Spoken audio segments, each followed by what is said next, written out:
Welcome back. Manthani Madhukar మృతి case కీలక దశకు చేరుకుంది. హైకోర్టు ఆదేశాలతో ఇవాళ అతని డెడ్ బాడీకి రీపోస్ట్ మార్టం నిర్వహించారు.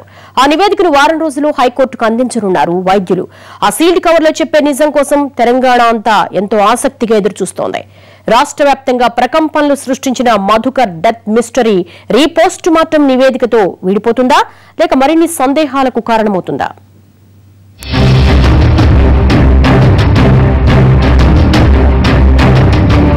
హైకోర్టు ఆదేశాల మేరకు మధుకర్ మృతదేహానికి రీపోస్ట్ మార్టం నిర్వహించారు వైద్యులు.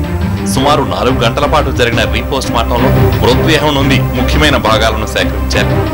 పోస్ట్ మార్టం నిర్వహించిన ఉస్మానియా ప్రొఫెసర్ దేవరాజ్, కాకతీయ వైద్యశాల ప్రొఫెసర్ కృపాల్ సింగ్లు వారి ఒపీనియన్ నోట్ చేసుకున్నారు. శరీరంలో ఏ భాగాలకు దెబ్బలు తగిలాయి, చనిపోవడానికి గల కారణాలేంటి అన్న విషయాలను రీపోస్ట్ మార్టంలో ప్రధానంగా అధ్యయనం చేశారు వైద్యులు. ఫస్ట్ రిపోర్ట్ అని దానికి ఏం చూడలేదు. వాళ్ళు కూడా విశ్వా పెట్టినాం, మేము కూడా విశ్వా పెట్టినాము, ఫోటోగ్రాఫ్స్ తీసుకున్నాం. శాంపుల్స్ కలెక్ట్ చేసినాం. ఎఫ్ఎస్ఎల్ రెడ్ హిల్స్ పంపిస్తున్నాం హైదరాబాద్. మొన్నదేమో రీజనల్ ల్యాబ్కు పంపించినట్టున్నది. అది ఓకే. అంటే ఎంత టైం పట్టే అవకాశం ఉంది రిపోర్ట్ రావడానికి? సెన్సేషనల్ కేసు కదా, maybe it will come early only. Routine అయితే కంప్యూటరైజ్డ్ అది. మృతదేహం చెడిపోవడంతో పోస్ట్ మార్టంకి ఎక్కువ సమయం పట్టిందని చెబుతున్నారు వైద్యులు. ఫస్ట్ పోస్ట్ మార్టంతో సంబంధం లేకుండా మృతదేహం నుండి ఆధారాలు సేకరించామని, రీపోస్ట్ మార్టం నివేదికను అధ్యయనం చేసి నివేదిక ఇవ్వడానికి వారం రోజులు పడుతుందన్నారు డాక్టర్లు. రిపోర్ట్ వచ్చిన తర్వాత హైకోర్టు ఆదేశాల మేరకు సీల్డ్ కవర్ లో దాన్ని అందిస్తామని చెప్పారు. మేము అన్ని ఫోటోగ్రాఫ్ చేసినాము. ఇంజురీస్ ఉన్నాయా లేవా అని. బోనీ ఇంజురీస్ అయితే ఏం కనబడలేదు. సో హెడ్ ఓపెన్ చేసినాము. అవన్నీ ఫోటోగ్రాఫ్స్ ఉన్నాయి. మీకు పాయిజన్ అనేది పాయిజన్ ఇప్పుడు ఏం తెలియలేదు. బికాజ్ ఈ మనకు ఫ్రెష్ బాడీలో అయితే పాయిజనస్ స్మెల్ వస్తుంది, అంతా డీకంపోజ్ అయినందుకు. బట్ పాయిజన్ అనేది ఉంటే లివర్లో ఉంటుంది, లివర్లో బ్లడ్ లో.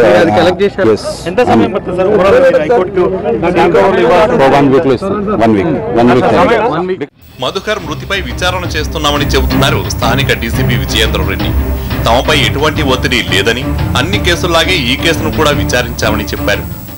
మాకు స్థానిక ఎమ్మెల్యే కానీ ఎక్స్ ఎమ్మెల్యే కానీ ఎవరు కూడా మాకు ఎలాంటి వాళ్ళ నుండి మాకు ఎలాంటి ఒత్తిడి లేవు దీనిపై. మేము అన్ని కేసులు ఎలా అంటే స్థానిక ఎమ్మెల్యేకు సన్నిహిత బంధువు, అందుకే దీన్ని నీరుగార్చే ప్రయత్నం చేశారంటే అట్లాంటివి మా దృష్టికి ఏం రాలేదు.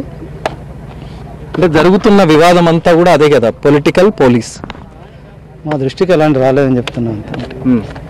ఇదంతా కూడా ఇప్పుడు రిపోస్ట్ మార్టం అయిన తర్వాత ఈ రిపోర్టు, ఇన్వెస్టిగేషన్ రిపోర్ట్ అంతా కూడా కోర్టుకు సమర్పించిన తర్వాత కోర్టు దానిపై ఏ డిసిషన్ తీసుకుంటే దాని ప్రకారం చర్యలు ఉంటాయి. మధుకర్ మృతి కేసులో పోలీసుల తీరు మొదటి నుండి అనుమానాస్పదంగానే ఉందంటున్నాయి ప్రజా సంఘాలు. తొలి పోస్ట్ మార్టం నిర్వహించిన అనంతరం మధుకర్ది ఆత్మహత్యని ప్రకటించిన పోలీసులు ఇప్పుడు అనుమానాస్పద మృతి అని చెబుతున్నారని ఆరోపిస్తున్నారు. ఇవాళ అన్యాయం చేయదలుచుకొని ఇది హత్య కాదు ఆత్మహత్య నిరూపించదలుచుకుంటే మీ పోలీసు, మీ రాజ్యం మీరు నిర్ణయిస్తారు. అంతేగాని ఇప్పుడు మీరు చేసిందే అదే కదా, ఫస్ట్ ఆత్మహత్య అనే కదా నిరూపించినారు. ఇప్పుడు ప్రజా ఉద్యమాల ద్వారా ఆ ఫోటోలు బయటపడి కదా ఆత్మహత్య కాదు హత్య అంటే ఇంతమంది మేజిస్ట్రేట్లు, ఫోరెన్సిక్ రిపోర్ట్లు హైకోర్టు దిగొచ్చింది. ఇవాళ కూడా మీరు ఆత్మహత్య అని మీరు ఏ తీర్పు అన్నా ఇవ్వండి కానీ ప్రజా తీర్పు ముందు ఎంతటి నాయకులైనా సరే తల ఒగ్గాలి. మధుకర్ది ముమ్మాటికి హత్యనని చెబుతున్నారు తల్లిదండ్రులు. ప్రేమ వ్యవహారంలో ఎమ్మెల్యే గతంలోనే తన కుమారుణ్ణి బెదిరించారని, ఆ విషయం మధుకర్ తనతో చెప్పాడంటోంది అతని తల్లి. మధుకర్ చనిపోయిన విషయం కూడా ఆ అమ్మాయి చెప్పిన తర్వాతే తమకు తెలిసిందని, అతనిని చంపిన వారిని కఠినంగా శిక్షించాలని డిమాండ్ చేస్తున్నారు కుటుంబ సభ్యులు. నాకు ఇక్కడ మంచిగా న్యాయం జరగకనే సిఐఎస్ఐ అయ్యబట్టి నాకు న్యాయం జరగకనే నాకు హైకోర్టుకు వినడం, న్యాయం కావాలని పోయిన. నా కొడుకు చచ్చిపోయిండు, నా చచ్చిపోయిన కొడుకు నాకు రాడు. కానీ వస్తాయి ఇంకోళ్ళకు రావద్దు, ఈ బాధ ఇంకోళ్ళు రాజేసి కడుపుకోతే రావద్దు. నాకేంది, నాకు న్యాయం కావాలి. నాకు కొడుకు దాచి చేసిపోయే కొడుకు జీవి కూడా తీరుతుండాలి. మాకు న్యాయం కావాలి, వాళ్ళ కృషి చెయ్యాలి. పెద్దపల్లి జిల్లా ఖానాపూర్కు చెందిన మధుకర్ అనుమానాస్పద స్థితిలో చనిపోయాడు. పోలీసులు అప్పుడు పోస్ట్ మార్టం నిర్వహించిన వైద్యులు అతనిది ఆత్మహత్యనని తేల్చారు.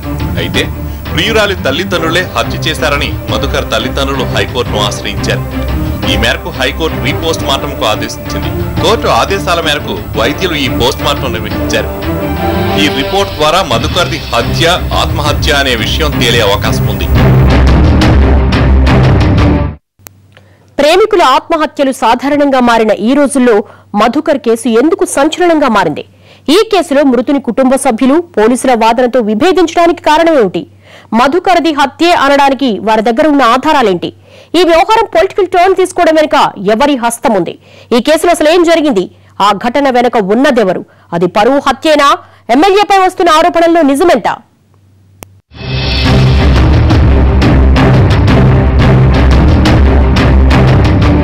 పెద్దపల్లి జిల్లా మంథని మండలం ఖానాపూర్కు చెందిన ట్రాక్టర్ డ్రైవర్ మధుకర్ అదే గ్రామానికి చెందిన పుట్టా శంకర్ దగ్గర 2 ఏళ్లుగా ట్రాక్టర్ డ్రైవర్ గా పనిచేస్తున్నాడు. ఈ క్రమంలో వెంకటాపూర్కు చెందిన పుట్టా శంకర్ మేనకోడలతో మధుకర్కి ఏర్పడ్డ పరిచయం ప్రేమగా మారింది.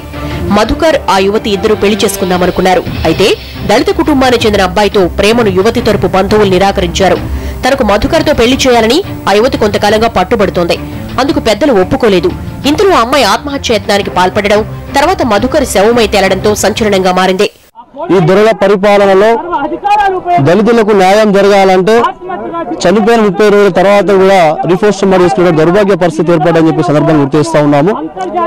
వాస్తవానికి మొదట చేసినటువంటి పోస్ట్ మార్టం రిపోర్ట్ లో ఏమీ లేదని చెప్పేసి తేలడం అంటే అది రాజకీయ ఒత్తిళ్ల వల్ల జరిగిందని చెప్పేసి సందర్భంగా మేము గుర్తు చేస్తూ, మరి ఈ హత్య విషయంలో స్థానిక ఎమ్మెల్యే గారు చేస్తున్నటువంటి వివాదాస్పదమైన మాటలను బట్టి చూస్తే మరి మొదలు చేసినటువంటి మరి పోస్ట్ మార్టం రిపోర్టు అది రాజకీయ ఒత్తిళ్లకే తలొగ్గాలు చేసినట్టు మాకు అభియోగిస్తా ఉన్నది. మధుకర్ మరణానికి ట్రాక్టర్ యజమాని పుట్టా శంకర్, రేగడి సుధాకర్ తో పాటు ఖానాపూర్ గ్రామానికి చెందిన సర్పంచ్ శ్రీమంతుల ఓదేలు, అఖిల్, లక్ష్మయ్య, పోసాని మొగిలీలపై తమకు అనుమానం ఉందని మృతుని కుటుంబ సభ్యులు పోలీసులకు ఫిర్యాదు చేశారు. ప్రేమ వ్యవహారం తెలిసిన రోజే ప్రియురాల ముందే మధుకర్ను తీవ్రంగా కొట్టారని, అందుకే ఆమె ఆత్మహత్య యత్నానికి పాల్పడిందని ఆరోపిస్తున్నారు మధుకర్ బంధువులు. ఆ తర్వాతే మధుకర్ హత్యకు స్కెచ్ చేశారని అనుమానిస్తున్నారు.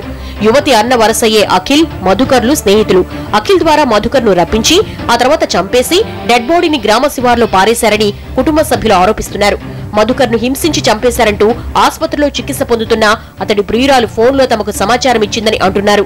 ఇంటి దగ్గర డ్రైనేజ్ లో వెతికితే మధుకర్ శవం లభిస్తుందని ఆమె చెప్పిందంటున్నారు.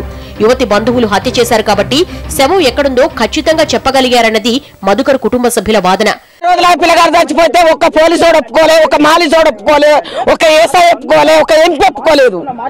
ఇప్పుడు మాత్రం ఈఆర్ ఒప్పుకోవడానికి దొబ్బుతారు మనుషులు వచ్చి. ఇది ఎంతవరకు అరెస్ట్? ఇది న్యాయమేనా? ఇది అన్యాయం చేయడానికి మాకు ఇట్లా చేశారు. మా అల్లుడు మాయమైపోయిండు. తల్లి కడుపు బలి అయింది. ఈ పోస్ట్ మార్టం తో ఎంత నిజాలు బయటకు వస్తాయి? ఈ రిపోర్ట్ తోటి బరాబర్ మీరు చేసిన దానికి మాకు నిజం బరాబర్ కలుగుతుంది. వాళ్ళకి మాత్రం జన్మ ఖైదేస్తారా, ఉరి శిక్ష ఎత్తారా, వాళ్ళ దగన శిక్ష ఇంకో బిడ్డ కూడా అన్యాయం జరగకుండా చేయాలి మీరు. అయితే పోలీసుల వాదన మాత్రం మరోలా ఉంది. తమ ప్రేమను పెద్దలు అంగీకరించకపోవడంతో మధుకర్ ఆ యువతి ఆత్మహత్య చేసుకోవాలని నిర్ణయించుకున్నారని చెబుతున్నారు. యువతి తన ఇంట్లో పురుగుల మందు తాగగా మధుకర్ గ్రామ శివార్లో పురుగుల మందు తాగాడంటున్నారు. అయితే యువతి ఆత్మహత్య ప్రయత్నాన్ని గమనించిన కుటుంబ సభ్యులు సకాలంలో ఆమెను ఆసుపత్రికి తరలించి చికిత్స అందించడంతో ప్రాణాపాయం నుండి తప్పించుకుందని, మధుకర్ని ఎవరూ చూడకపోవడంతో చనిపోయాడని నిర్ధారించారు పోలీసులు.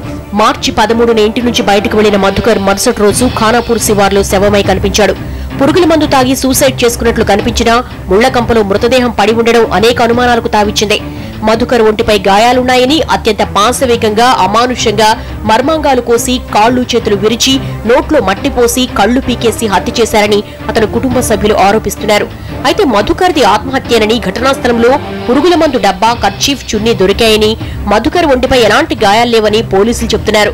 అయితే సోషల్ మీడియాలో మధుకర్ డెడ్ బాడీ ఫోటోలు వైరల్ గా మారడంతో ఈ కేసు కొత్త టర్న్ తీసుకుంది. సార్ ఎందుకంటే అక్కడ కొంచెం మట్టి అన్నది తెగలేదు, అందుగురించి మీ సొంత ఇంట్లో కాబట్టి మా బాధ్యత తీసుకొని మా తమ్ముడు అని చెప్పి శ్రమపడి తీసేసి బండలు మట్టి తీసేసి బాడీని బయట పెట్టి మేము బయటకు వచ్చాం సార్. అట్లంటే అట్లా ఇప్పుడు మేము పెట్టినట్టు కాకపోతే ఎందుకంటే బాడీ మాత్రం ఆల్రెడీ మన ఆట ఆడుకున్నారు సార్. వాళ్ళు యొక్క అవయం కూడా మంచిగా లేదు సార్. ఆల్రెడీ వాళ్ళ ఇష్టాలు ఆడుకున్న బాడీని. మధుకర్ది ఆత్మహత్యగా కేసు నమోదు చేసిన పోలీసులు పోస్టు మార్టం నిర్వహించి మృతదేహాన్ని ఖననం చేశారు. అయితే దళిత సంఘాలు, ప్రజా సంఘాలు వరుస ఆందోళనలు నిర్వహించడంతో వివాదం రాజుకుంది. ఈ క్రమంలో స్థానిక సీఐపై బదిలీ వేటు పడింది. మరోవైపు ఎమ్మెల్యే పుట్టా మధు కేసును పక్కదోవ పట్టించారన్న ఆరోపణలు వెల్లువెత్తాయి. ఈ క్రమంలో మధుకర్ తల్లి కోర్టును ఆశ్రయించడంతో హైకోర్టు ఆదేశాల మేరకు రీపోస్టు మార్టం నిర్వహించారు. మేము సస్పెక్టెడ్ పర్సన్స్ ఫ్యామిలీ సస్పెక్ట్ చేసిన వాళ్ళనే కాకుండా వేరే వాళ్ళు మేము సస్పెక్ట్ చేస్తున్న వాళ్ళందరినీ కూడా we have interrogated them and we have examined many witnesses. ఇప్పుడు విట్నెస్ స్టేట్మెంట్స్ తోటి మా ఇన్వెస్టిగేషన్లో బయటకు వచ్చిన వాటితోటి ఫ్యాక్ట్స్ ఏమై ఉంటాయో అన్నది మేము ఇన్వెస్టిగేషన్ పూర్తయిన తర్వాత అందరికీ బ్రీఫ్ చేయడం. మధుకర్ మృతి కేసులో స్థానిక ఎమ్మెల్యే పుట్ట మధు హస్తంపై ఆరోపణలుండటంతో అటు రాజకీయ పార్టీలు సైతం రీపోస్ట్ మార్టం రిపోర్టు కోసం ఆసక్తిగా ఎదురు చూస్తున్నాయి. ఒకవేళ రీపోస్ట్ మార్టం నివేదిక పారదర్శకంగా లేకపోతే మరోసారి దళిత ప్రజా సంఘాల ఆందోళన బాట పట్టే అవకాశం ఉంది. మరోవైపు మధుకర్ ప్రేమించిన యువతిని పోలీసులు విచారిస్తారా, ఆమె బయటకొచ్చి నిజానిజాల గురించి మాట్లాడుతుందా అన్న దానిపై స్పష్టత రావాల్సిందే. ఏది ఏమైనా అత్యంత పాశవికంగా మధుకర్ ను హత్య చేశారన్న ఆరోపణలు వచ్చిన క్రమంలో రీపోస్ట్ మార్టం నివేదిక ఏం చెబుతుందన్న ఉత్కంఠ తారాస్థాయికి చేరింది.